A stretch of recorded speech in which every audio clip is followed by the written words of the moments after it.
It is February 10th, 2022, and you're watching The Code Report, the most trusted name in tech news. The neat thing about cryptocurrency is that it's trustless, and that means when you put your hard-earned paycheck from Wendy's into a crypto exchange and somebody steals it, you'll probably never get that money back. But simultaneously, it's not an anonymous safe haven for criminals either. Your classic lose-lose. Back in 2016, somebody stole 120,000 bitcoins worth $71 million from the Bitfinex exchange by accessing the private keys of users. Today, those bitcoins are worth $4.5 billion, making the hackers some of the richest people on the planet. But there's just one problem. Bitcoin is a giant public ledger, and you can't move your money around without the feds watching your every move. And last week, they recovered 94,000 of the stolen bitcoins and arrested the husband and wife duo of Ilya Lichtenstein and Heather Morgan. Ladies and gentlemen, we got him.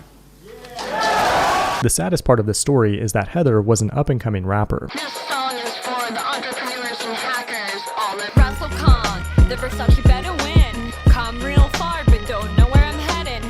At least now she does know where she's headed. The couple is facing up to 20 years in prison for attempting to launder the stolen Bitcoin. It's not clear if they're the ones that actually performed the hack back in 2016 though. Documents from the Department of Justice break down how they would move the currency with a diverse array of transactions, like purchasing altcoins and NFTs, and then breaking everything down into thousands of smaller transactions, where the funds would eventually flow into a business that could fund Heather's music videos. They get an A for effort, but Bitcoin's not like a gold bar that you can just melt down and sell on the black market. On the bright side though, many of my favorite rappers have done time in prison. Another big question here is, will the original owners be able to recover their funds? Bitfinex already attempted to make customers whole by crediting them with a different token when the hack occurred. They are working with the Department of Justice, but it will likely be a very long and complicated process before anyone gets their Bitcoin back, if it happens at all. But what about your Bitcoin? Is it safe in an exchange right now? Well, the blockchain network itself is virtually unhackable with current technology. Crypto exchanges, on the other hand, are very much hackable. The thing about cryptocurrency is that when someone obtains your private key, they have access to all of your money and can send it wherever they want. There's no central authority to detect or stop fraudulent transactions, but they do implement other measures to keep your tokens safe. One is multi-signature wallets that require multiple private keys to send a transaction. The other thing they do is try to keep as much crypto in cold storage as possible. There are two types of crypto wallets: a hot wallet, which is always connected to the internet and ready to send transactions, and the other is a cold wallet, which is offline and generally used for long-term storage of your money. A cold wallet can only be hacked if you have physical possession of the device. Exchanges like Coinbase keep 90% of your crypto in cold storage, and because they're a big centralized authority, if they ever got hacked, they'd have enough money to pay everybody off. There are stories of crypto exchanges being hacked all the time, but it is pretty safe for most people today. But if you're really attached to your tokens, the safest thing to do is get them out of an exchange into your own cold storage wallet. Then move out of the city and learn how to grow your own food. Dig a bunker on your property and store the wallet there alongside your gold and ammo. This has been The Code Report. Thanks for watching, and I will see you in the next one.